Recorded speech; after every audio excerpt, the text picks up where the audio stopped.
every peace negotiation happens in Rangoon and in Naypyidaw, but on the other hand, there is a war.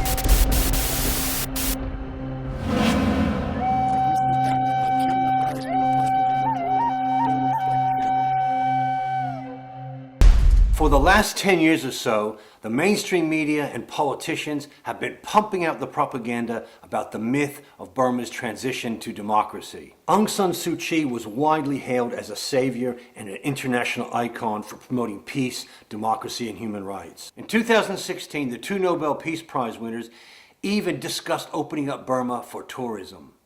There's a very welcome tourist industry that is developing. Yet, nothing was further from the truth, and we see the international icon defending genocide in the international courts of justice. All the while, some 1 million ethnic people languish in refugee and IDP camps. While there are justified reasons for engaging with Burma, it should be realized the process was never going to work as they planned. It was always going to be an immoral work in progress, in that the ethnic people were ignored and sacrificed. Basically, the international community decided to dance with the devil. So let's take a look at why the peace process collapsed in a genocidal mess, and why today, in Burma, peace means war. Let's first look at the geography of Burma, Myanmar. There are 7 named ethnic states historically occupied by a dozen major groups of non-Burmese ethnic people. There is Arakan or Rakhine State, Chin State, Kachin State, Shan State, Karenni State, Karen State, and Mon State. Sagaing Division in the north also has a huge ethnic population of Naga peoples. Shan State itself is over 1/4 of the entire country, with the Shans being the majority, but there are many ethnic people here, such as the Kachin, Rawang, Lahu, Lisu, Aka, Palong, Wa, and Kokan peoples. These regions are basically ancestral lands belonging to the ethnic people, and in many cases, controlled by their own ethnic armies. All this Kachin land. Most of Burma is actually ethnic land, making up some 60 to 70% of the country. It should be recognized that Burmese people, historically, never lived in these ethnic regions. Now the demographics. For decades, the Burmese dictators have claimed the ethnic people only make up some 30% of the population. But recent indications suggest the ethnic population could be up to 70%. In 2014, the government started a census, but it deliberately excluded the Muslim population, and also couldn't include all the Kachin people because the government was waging warfare in Kachin State.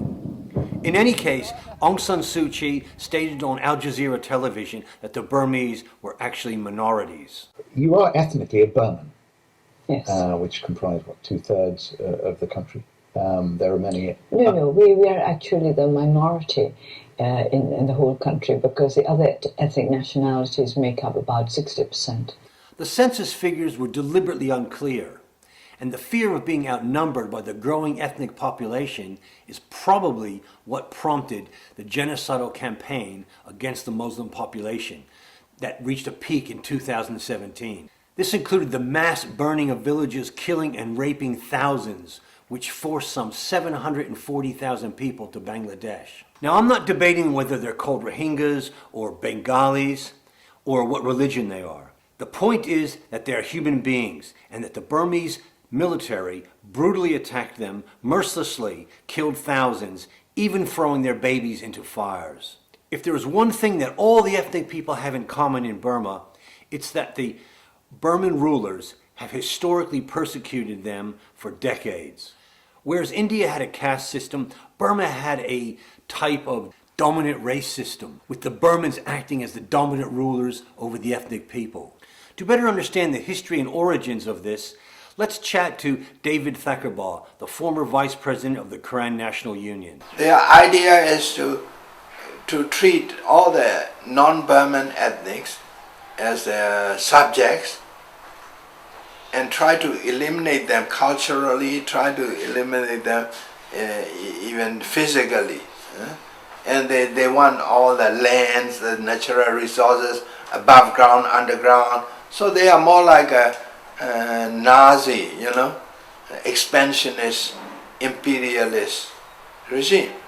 It has followed the same agenda of turning the country into what they call the Fourth Burman Empire. That is the real agenda of the past military dictatorship up to the present dictatorship. On the surface it is civilian, but the civilians are former military generals. So this is still the dictatorship following the same policy of conquest, suppression, military conquest. This kind of regime could have existed, for example, in Europe maybe 500 years ago, Middle Ages, maybe the Dark Ages. But we are in 21st century. The decades of ethnic cleansing, racism, and persecution against the ethnic people is now a long-standing part of Burma's history. And it continues today in 2020. One aspect of this is Burmanization, forced assimilation, the cultural and racial destruction of an ethnic people. But right now, the ethnic people, their literatures and their culture has been banned, restricted for many years in our country. When I went to the primary school, they changed my name into Burmese name. Our people in this country, especially non-Burmese people, have lost their indigenous rights. In 2008, a new constitution was drafted, and Burma began its flirtation with Western democracy. The problem, however, was that this transition was basically a hoax, pure propaganda designed to keep the Burman military in power. The fundamental problem is the constitution. It's a military drafted and adopted constitution to perpetuate the military control of state power. The military is still acting as a state within a state. Constitutionally, they have been given 25% in the parliament, 25% of the seats in the parliament, and for amendment of the constitution, the parliament has to get a vote of more than 75%. They still will hold the three important ministries, which are the Interior Ministry, the Defense Ministry, and Border Affairs Ministry. Thus, the Constitution guarantees the military total control of the government, the armed forces, security forces, and veto power over any future changes. But of course, many insiders saw through this. Today is November the 5th, 2010. We are very close to the election. We reject the election because we also believe that the election is a sham. Opening up ties with the Burmese junta is the worst possible course of action. It's immoral. It's going to send the wrong message to the Burmese dictatorship. It's going to send the wrong message to the Burmese people. We're watching very carefully what we do in Burma will reflect not only in our own country, but it will really reflect what this administration stands for us. And by sitting down at the table with them, we legitimatize them. We are saying that they are a legitimate government to sit down with. They are not. We believe here, Mr. Secretary, that no government has rights unless they have the consent of the government. This is a group of gangsters that hold power through terror.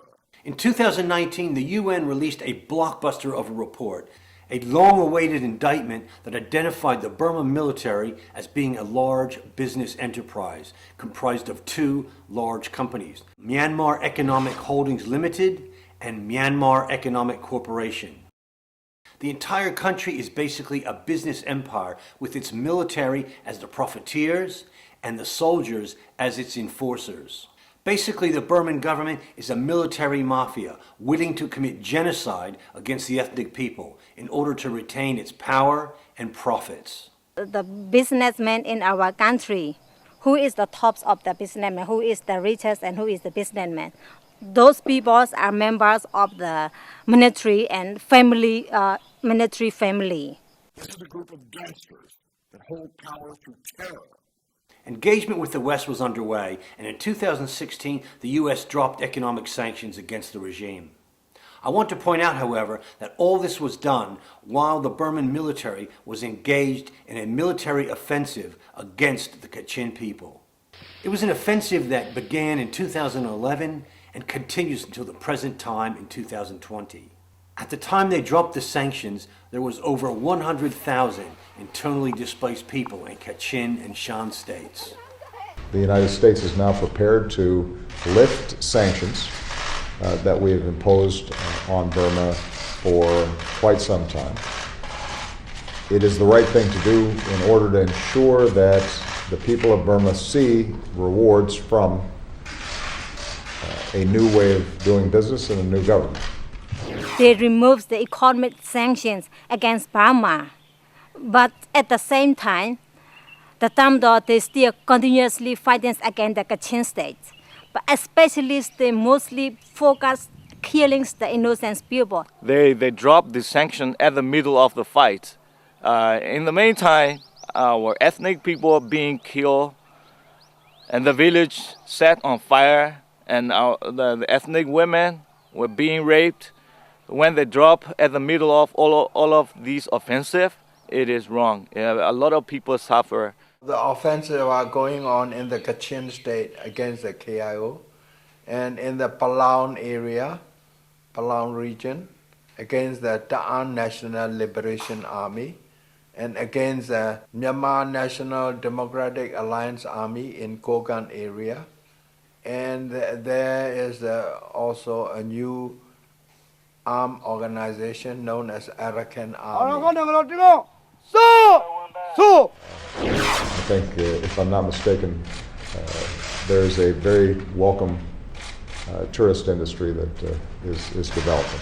Tourist industry, it was more of a genocide industry waged against the ethnic people. For example, here are the front lines in Kachin state.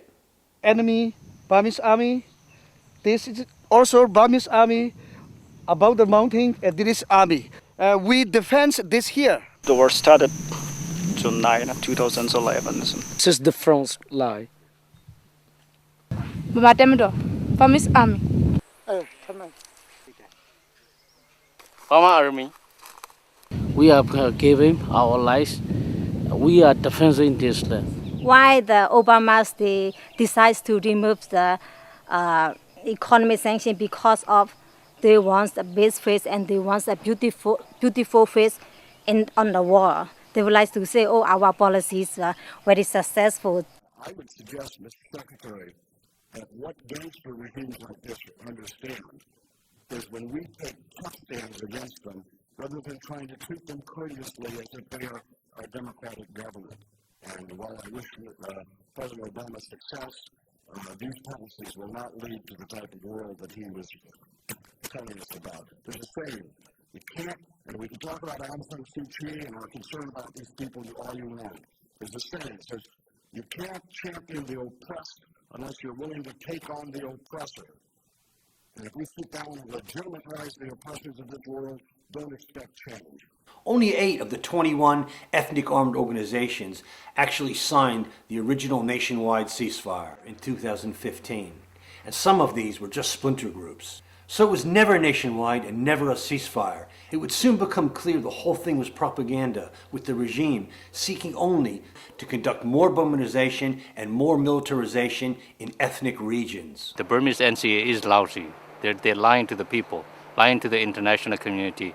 We see that the militarization has not changed because the military outposts still in our KNU area. So for me, I feel the NCA is failed. Now we have already signed the NCA, nationwide ceasefire, but nothing really happened. In fact, they're not pulling out. The troops are staying in the current territories. They're not pulling out. Since the ceasefire, the KNU signed the 2012 ceasefire with the Burmese government, we haven't seen tangible, results and changes into the ground. Although a lot of Western country, democratic country, they put human rights. They said they put human rights first, but we all know human rights never come first.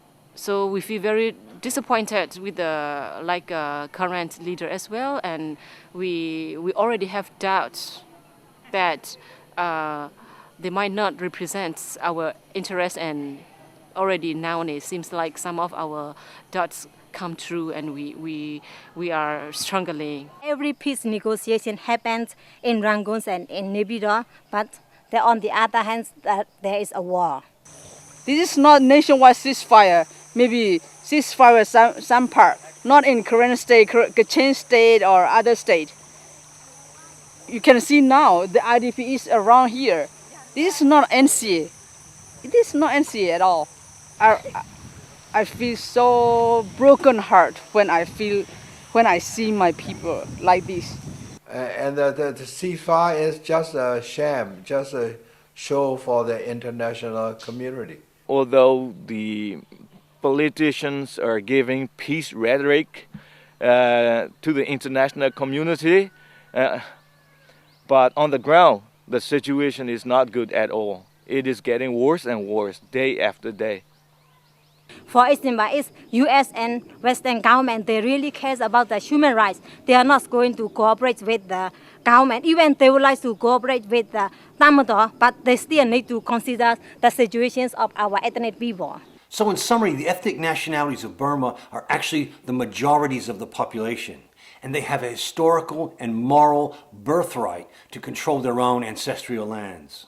The ethnic people should not have their rights simply handed over to the genocidal Burman regime. The only real solution is to rid the country of the Burman mafia, the military mafia, and allow the ethnic people to have self-determination. This is what the international community needs to understand.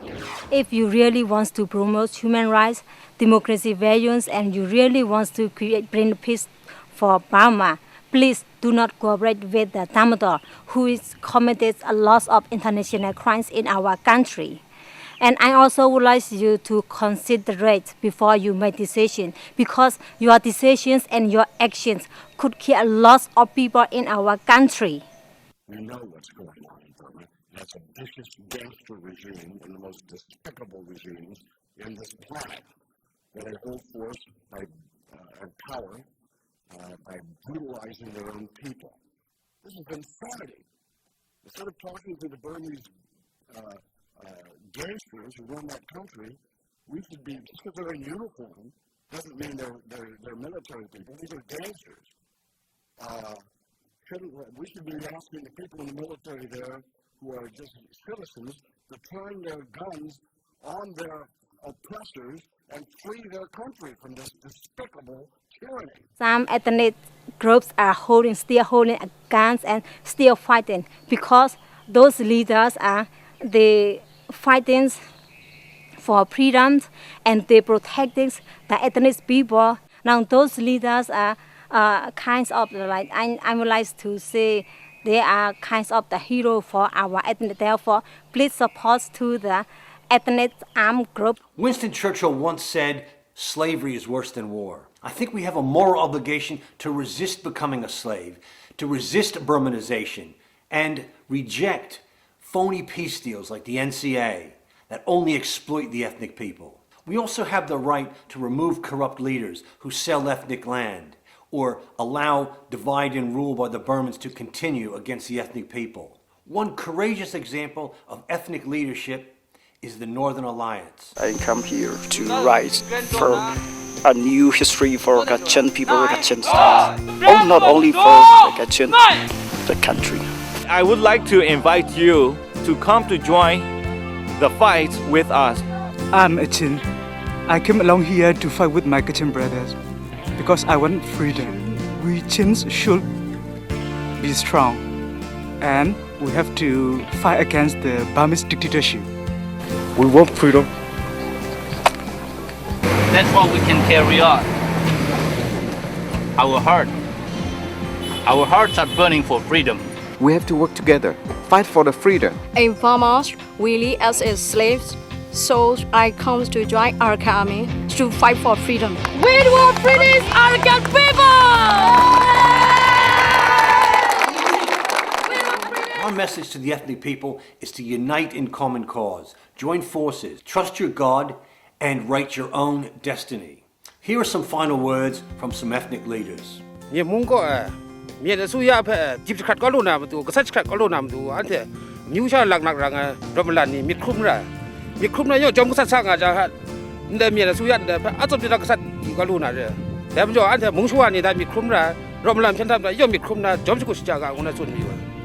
Our ancestral land, and we must get this back into the hand of our people. This is our land. I will fight for my freedom. I never give up. I was born here and I will die here.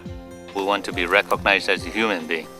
And at the same time, we're not only fighting for a future, but we also think about our children, coming up generation. We want them to have good education. We want them to have good vision, good future for our children. So children are our future. We want all ethnic people to have freedom. Burma Army, go home!